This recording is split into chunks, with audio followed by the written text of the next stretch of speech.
안녕하세요. 알기 쉬운 부수풀이 22강 시작하겠습니다. 이번에는 곡식을 대는 말, 높다, 솥, 밥, 구름, 종 등 여러 가지 모양의 글자들을 모아놓고 설명을 해드리겠습니다. 말두, 높을구, 솥정, 솥렵, 밥식, 밥식편, 구름기, 종용 이렇게 8글자입니다. 먼저 말두자입니다. 용량을 헤아리는 말이나 국자 모양을 보고 만든 글자입니다. 옛날 말은 국자처럼 기다란 나무 막대기가 원래 붙어 있었다고 합니다. 그래서 그런 모양을 보고 만드는 글자고요. 이 글자가 들어가면 말, 국자, 되다, 재다, 수량 등의 뜻으로 쓰입니다. 이 중에서 국자의 뜻으로 쓰이는 경우는 북두칠성이라고 할 때 북녘북, 국자두, 일곱질, 별성으로 북쪽 하늘에 국자 모양의 7개의 별이라는 뜻입니다. 말두자가 들어가는 글자, 과목과자가 있습니다. 왼쪽에 벼화를 붙여가지고 말로 되어서 가마니에 담아놓은 별을 사용할 용도대로 나누어 놓은 게 과목이라는 뜻입니다. 예를 들면 이쪽에 쌓아놓은 것은 아들 대학 등록금으로 쓸 거, 저쪽에 쌓아놓은 건 딸 시집 보낼 때 쓸 거 등으로 몫을 정하여 나누어 놓은 것을 과목이라고 합니다. 다음은 헤아릴 요자입니다.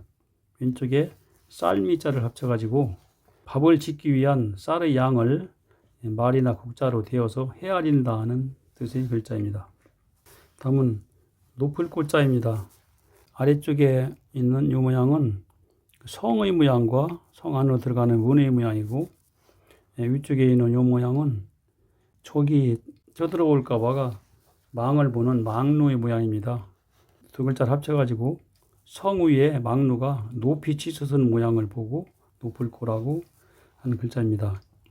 그리고 이 글자는 아랫부분을 생략한 또 이런 모양, 또 이런 모양, 그리고 윗부분을 생략한 이러한 모양, 또 아래 위를 다 생략한 이러한 모양 등으로 쓰입니다. 높을 글자 원형 그대로 쓰이는 글자로 두드릴 고자가 있는데요.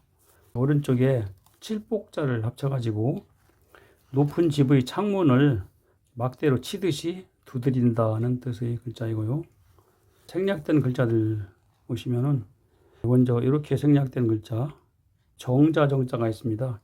아래쪽에 못정자를 합쳐가지고 못을 박아 안정되게 지은 높은 정자라는 뜻의 글자입니다. 그리고 이렇게 생략된 글자에는 궁궐경, 서울경이라고 하는 글자가 있는데요. 이 글자의 아래 작을 소자는 언덕구라고 하는 이 글자가 변형된 글자입니다. 그 글자 위에 높을 고자가 생략된 글자를 합쳐가지고 언덕같이 크고 높게 지은 집이 궁궐이다 해서 다른 글자 합쳤을 때는 궁궐 또는 높다는 뜻으로 쓰이고, 궁궐이 있는 곳이 서울이라고 해서 혼자 쓰일 때만 서울경이라고 하는 글자입니다. 다음은 이런 모양으로 생략된 글자 높을 교자가 있는데요. 아래 부분은 높을 고자가 생략된 글자고, 윗부분은 구불요라고 해서 큰 대자 위에 삐칠뼈를 하는 글자인데, 그 뜻은 큰 사람이 고개를 갸우뚱하고 구부린 모양을 나타내는 글자입니다. 이 두 개의 글자를 합쳐가지고 곧게 다 자라서 위가 구부러진 나무의 키가 높다는 뜻의 글자입니다. 키가 큰 나무들은 자랄 수 있는 높이까지 다 자라면 위쪽으로는 더 이상 못 자라고 옆으로 구부러집니다.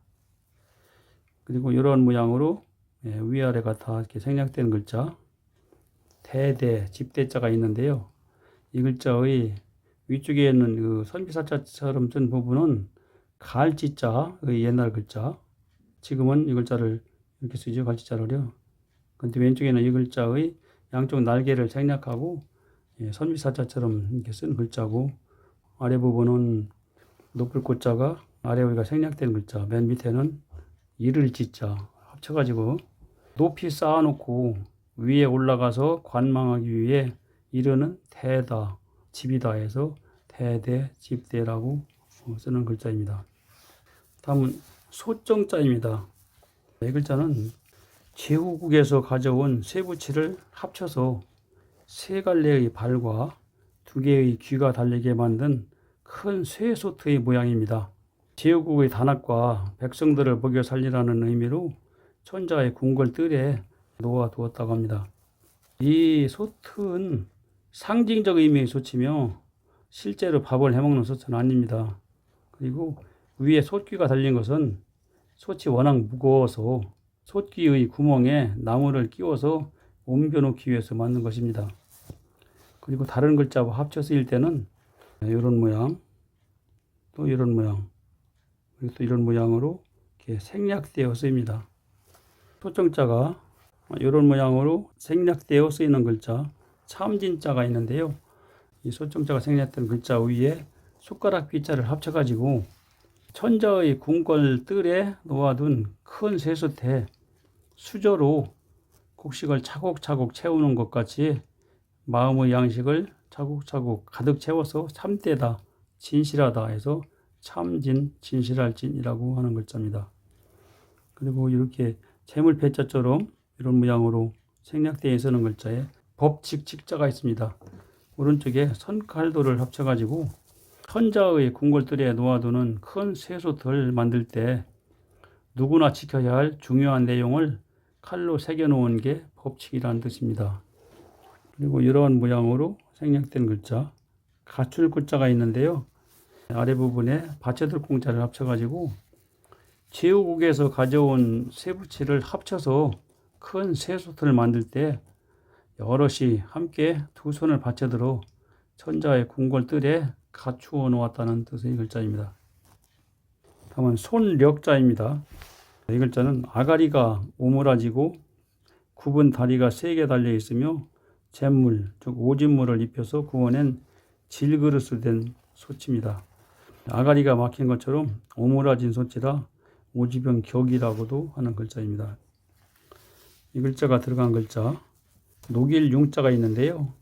오른쪽에 벌레 충자를 합쳐가지고 벌레가 꿈틀거리듯이 솥에서 수증기가 공기 중으로 올라가 녹는다 해서 녹을융, 녹일융이라고 하고 또 액체가 기체로 변했다, 액체로 변했다를 자연스럽게 해서 융통한다는 뜻으로도 씁니다. 그래서 융통한 융이라고도 합니다. 다음은 밥식자가 되겠습니다. 이 글자 위쪽에 있는 사람인자는 모을집이라고 하는 글자의 아래부분 한일자를 생략한 글자, 즉 나누어진 것을 한 것으로 모은다는 뜻의 글자고요. 또 아래 부분에 있는 어질양자처럼 쓴 글자는 이 밥 고소할 흡자가 변형된 글자입니다.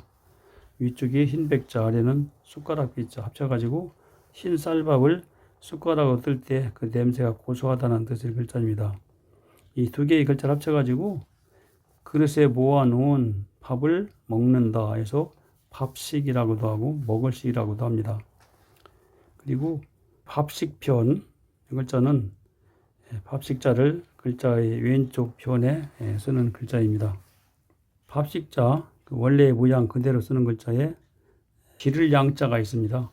위쪽은 양양자에서 아래 늘어진 부분을 생략하는 글자고 밑에 밥식자를 합쳐가지고 양에게 사료를 먹여서 기르듯이 가축을 기른다는 뜻의 글자이고요. 또 밥식 변으로 쓰는 글자 오른쪽에 하품 흠자를 합쳐가지고 하품하듯이 입을 크게 벌리고 술이나 물을 먹는 게 마시는 것이다 하는 뜻의 글자입니다. 다음은 구름기자입니다.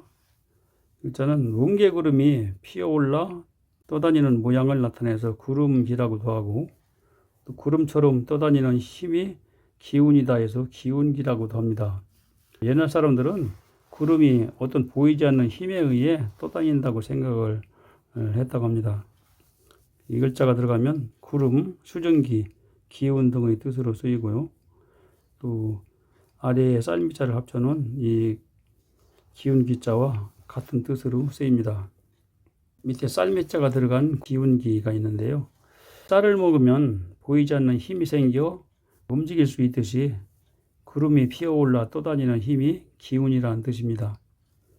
물 끓는 김기, 왼쪽에 물수를 붙여가지고 구름이 피어오르는 것처럼 물이 끓을 때 나오는 김이다.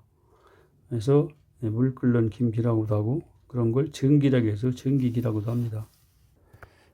마지막으로 종용자입니다. 종의 모양을 보고 만든 글자이고 종꼭지 용자의 옛날 글자입니다. 다른 글자와 합쳐 쓰이면 모두 종의 뜻을 나타내는 글자이고 이런 모양으로 생략되어 쓰이기도 합니다. 종을 매달 때 꼭지를 쓴다, 사용한다 해서 혼자 쓰일 때는 쓸용, 사용할 용이라고 하는 글자입니다. 종을 매달기 위한 꼭지가 달려있는 종의 뜻으로 쓰이지만 모두 꼭지 모양을 생략하고 쓰는 글자입니다. 종용자, 원래 모양대로 쓰는 글자에 떳떳할 용자가 있습니다. 맨 위쪽은 지범자니까 집 마당 같은 걸 뜻하고 밑에 부분은 손을 나타내는 오른손 우자, 맨 밑에는 종용자, 그리고 세로로 그은 거는 종을 매단다는 뜻으로 쓰이기 위한 글자입니다. 그래서 그 뜻은 관청이나 절 마당에 큰 종을 손으로 매달아 놓고 쓰는 게 떳떳하다는 뜻입니다. 다음은 종용자의 가운데에 늘어진 부분을 생략하고 이런 모양으로 쓰는 글자, 안에다 입구자를 붙여놓은 두루주, 둘레주자가 있습니다. 이 뜻은 종소리가 사방으로 울려 퍼지듯이 입으로 말을 잘하여 뜻이 둘레에 두루 미친다 해서 두루주, 둘레주라고 하는 글자입니다. 이상으로 22강 강의를 마치겠습니다.